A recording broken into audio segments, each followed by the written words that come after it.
Sign convention for spherical lens. கோளக lens மரபு குறியீடு. இதில் கன்வென்ஷன் அப்படிங்கிற வார்த்தைக்கு என்ன மீனிங்னாக வழக்கமான.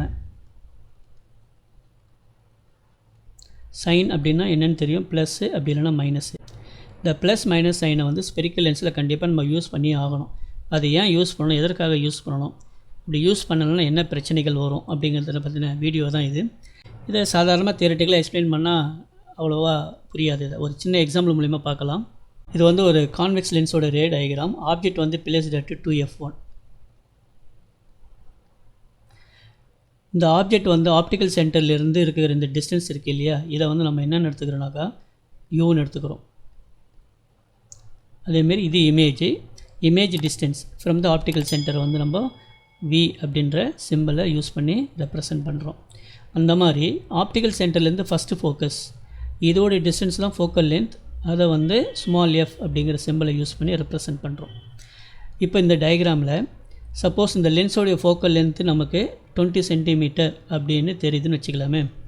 கண்டிப்பாக யூ வந்து தெரியும், ஏன்னாக்கா டபுள் த ஃபோக்கல் லென்த்து தான் ஆப்ஜெக்டோடைய டிஸ்டன்ஸ். அதனால் யூ வந்து டபுள் த ஃபோக்கல் லென்த் வந்து 40 சென்டிமீட்டர். அதுமாரி இமேஜும் டபுள் த ஃபோக்கல் லென்த்தில் தான் இருக்குது. ஸோ அப்போ வியும் கண்டிப்பாக என்ன வரும்னா 40 சென்டிமீட்டர் அப்படி தான் வரும். சரி, இப்போது லென்ஸுக்குன்னு ஒரு ஃபார்முலா இருக்குது. அந்த லென்ஸ் ஃபார்முலா என்னென்னா 1/f = 1/v - 1/u. இப்போ இந்த ஃபார்முலாவில் இந்த ரெண்டு டேட்டாவை யூஸ் பண்ணி எஃப்போட ஆன்சர் என்ன வருதுன்னு பார்க்கலாம். ஸோ 1/v, வியோட வேல்யூ வந்து 40 - 1/v மறுபடியும் 40. ஸோ 40 காமனாக இருந்தாலும் எல்சிஎம் எடுத்தோம்னா மேலே நம்மளுக்கு 1 - 1 கிடைக்கும். தட் இஸ் 0/14 கிடைக்கும். This is 1/f. therefore f is equal to 40/0. So 40/0 என்னன்றது நமக்கு தெரியும், தட் இஸ் இன்ஃபினிட்டி. ஆக்சுவலி நமக்கு என்ன வரணும் ஆன்சர், 20 சென்டிமீட்டர் வரணும், ஆனால் இங்கே வரல. சரி, இதே சம்மை இப்படி நம்ம ரெப்ரசன்ட் பண்ணி பார்க்கலாம். அதாவது இந்த u is equal to 40 சென்டிமீட்டருங்கிறத -40 centimetre அப்படின்னு எடுத்து இந்த சம்மை போடலாம். ஸோ அதே தான் formula 1/f is equal to 1/v - 1/u. 1/40 minus இந்த மைனஸ் வந்து ஃபார்முலாவில் இருக்கிற மைனஸ் 1/u வந்து நம்ம இப்போ -40 எடுத்துருக்குறோம். அதனால் இந்த இடத்துல -40 போட்டிங்கனாக்கா 40 எல்சிஎம் எடுத்திங்கனாக்கா 1 மைனஸ் இன்ட்டு மைனஸ் ப்ளஸ் ஆகிடும் 1. therefore 2/14 கிடைக்குது. This is 1/f.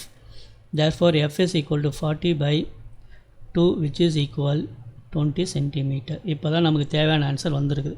நம்ம என்ன பண்ணோம், ஒரே ஒரு டிஸ்டன்ஸை மட்டும் மைனஸாக அசியூம் பண்ணிவிட்டு நம்ம போடுறோம். இந்த மைனஸாக அசியூம் பண்ணுறோம் பார்த்திங்களா, இது பண்ணினா தான் ஆன்சர்ஸ் கரெக்டாக வருதுன்றதுனால தான் sign conventions for spherical lens அப்படின்ற இதுக்கு ஒரு டாப்பிக்கு. சரிங்க, இப்போ இதில் வந்து இந்த 3 டேட்டா மட்டும்தான் சைன் கன்வென்ஷன் பார்க்கணுமா, இல்லைனாக்கா நிறைய டேட்டாஸ் இருக்கானாக்கா நிறைய இருக்குது. இப்போ ஃபோக்கல் லென்த் அப்படின்னு பார்த்தீங்கன்னா அதில் 2 ஃபோக்கல் லென்த் இருக்குது, கான்வெக்ஸ் லென்ஸ் அதுக்கப்புறம் கான்கேவ் லென்ஸ்.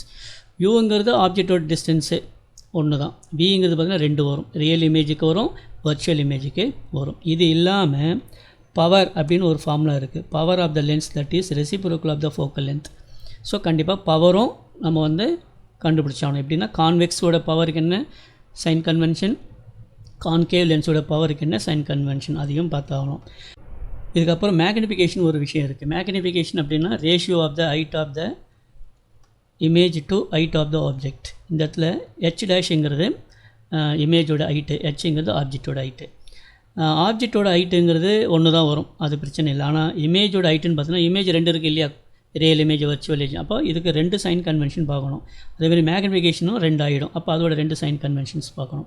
ஸோ இந்த மாதிரி எவ்வளோ டேட்டாஸுக்கு நம்ம சைன் கன்வென்ஷன்ஸ் பார்த்தா தான் ஸ்பெரிக்கல் லென்சஸ் ரிலேட்டடாக இருக்கக்கூடிய அத்தனை ப்ராப்ளத்தையும் நம்ம வந்து கரெக்டாக சால்வ் பண்ண முடியும். தேர் ஆர் 6 ரூல்ஸ் இருக்குது. இப்போ நீங்கள் ஒரு கொஷின் இப்படி வருதுன்னு வச்சுக்கலாம், what are the sign convention for spherical lenses அப்படின்னு மட்டும் கேட்டாங்கன்னா எக்ஸாம்பிள் இந்த 6 பாயிண்ட் புக்கில் டெக்ஸ்ட் புக்கில் இருக்குது, இந்த 6 பாயிண்ட் மட்டும் எழுதுனா போதும். இப்போ நான் எக்ஸ்பிளைன் பண்ண பார்த்தீங்கன்னா இது மாதிரிலாம் நீங்கள் எதுவும் டீட்டெயிலாக சொல்ல வேண்டிய அவசியம் இல்லை, அது எல்லாமே ஒன்லி ஃபார் ப்ராப்ளத்துக்கு மட்டும்தான். சரி, இதில் இருக்கிற ஒவ்வொரு ரூல்ஸ் பிரகாரம் நம்ம எப்படி அந்த சைன் கன்வென்ஷன் கொண்டு வருதுன்னு பார்க்கலாம். த ஃபஸ்ட் ரூல் என்னென்னா, the object is always placed on the left side of the lens அப்படிங்கிறது தான் ஃபஸ்ட் ரூல். இப்போ நம்ம அதுக்கு 2 டயக்ராம் இங்கே எடுத்துருக்கிறேன், கான்வெக்ஸில் ஒரு டயக்ராமும் கான்கேவ் லென்ஸில் ஒரு டயக்ராமும். ஆப்ஜெக்ட் பார்த்துங்க ரெண்டுத்துலேயுமே பாருங்கள் லெஃப்ட் ஹேண்ட் சைடில் தான் வரும். So this is left hand side, this is right hand side. இது வந்து லென்ஸ், ஆப்டிக்கல் சென்டர் வந்து O. ஸோ எந்த ஒரு டிஸ்டன்ஸும் செகண்ட் பாயிண்ட் இதுதான். All the distance are measured from the optical centre. இது வந்து செகண்ட் பாயிண்ட். அதாவது இந்த ஆப்டிக்கல் சென்டர்லேருந்து டுவோர்ஸ் லெஃப்ட் ஹேண்ட் சைட், இந்த ஆப்டிக்கல் சென்டர்லேருந்து டுவோர்ஸ் ரைட் ஹேண்ட் சைட், அப்படி தான் மெஷர்மெண்ட்டே இருக்கணும் அப்படிங்கிறது அந்த செகண்ட் ரூல். தேர்ட் என்ன சொல்கிறாங்கன்னா, the distances measured in the same direction. இது ரொம்ப முக்கியம். Same direction as that of incident light are taken as a positive. இது நம்ம பாசிட்டிவ்னு எடுத்துக்கிறோம். அப்படின்னா என்ன சொல்ல வராங்க அப்படின்னாக்கா, இப்போ நம்ம மெஷர் பண்ணுறது ஆப்டிக்கல் சென்டர்லேருந்து தான் மெஷர் பண்ணுறோம். அப்போ ஆப்டிக்கல் சென்டர்லேருந்து டுவோர்ஸ் ரைட் எந்த மெஷர்மெண்ட்டுமே பாசிட்டிவ். ஆப்டிக்கல் சென்டர்லேருந்து டுவோர்ஸ் லெஃப்ட் எந்த மெஷர்மெண்ட்டுமே அடுத்த ரூல் அது டேக்கன் ஆஸ் வாட்டு நெகட்டிவ். சரி, அதுக்கு அடுத்தது த டிஸ்டன்சஸ் மெஷர்டு அப்வோர்ட். இப்போ ஆப்ஜெக்டோட ஹைட்டு பாருங்கள் அப்வோர்டில் இருக்குது. எதுக்கு? பிரின்சிபல் ஆக்சிஸில் இருக்குது இல்லையா? இந்த அப்வோர்ட் டைரெக்ஷன்ஸ் வந்து we have to take as what positive. அதுமாரி டவுன்வர்ட் டைரெக்ஷன்ஸ் வந்து we have to take what negative. எப்போ டவுன்வர்டு வரனா இந்த மாதிரி இமேஜஸ் வருது பாருங்கள். இந்த மாதிரி இமேஜ் வந்து பிரின்சிபல் ஆக்சிஸ்லேருந்து டவுன்வர்டு வரதுனால இந்த ஹைட்டை வந்து நெகட்டிவாக எடுத்துக்கணும், ஆப்ஜெக்டோட ஹைட்டை வந்து பாசிட்டிவாக எடுத்துக்கணும். இவ்வளோ தான் இதில் இன்ஃபர்மேஷன்ஸு. இப்போ இதை வந்து ஒவ்வொன்றா நம்ம அந்த சிம்பிள்ஸில் எப்படி வருதுன்னு பார்க்கலாம். இப்போ யூ வந்து பாருங்கள் எங்கே இருக்குது? ஆப்டிக்கல் செட்டிலேருந்து லெஃப்ட் ஹேண்ட் சைடில் இருக்குது. So this is opposite to the direction of the incident ray. அப்போ இது வந்து ஆல்வேஸ் நெகட்டிவ். அப்போ யூ வந்து ஆல்வேஸ் நெகட்டிவ். இது எப்போவுமே நெகட்டிவ் தான்.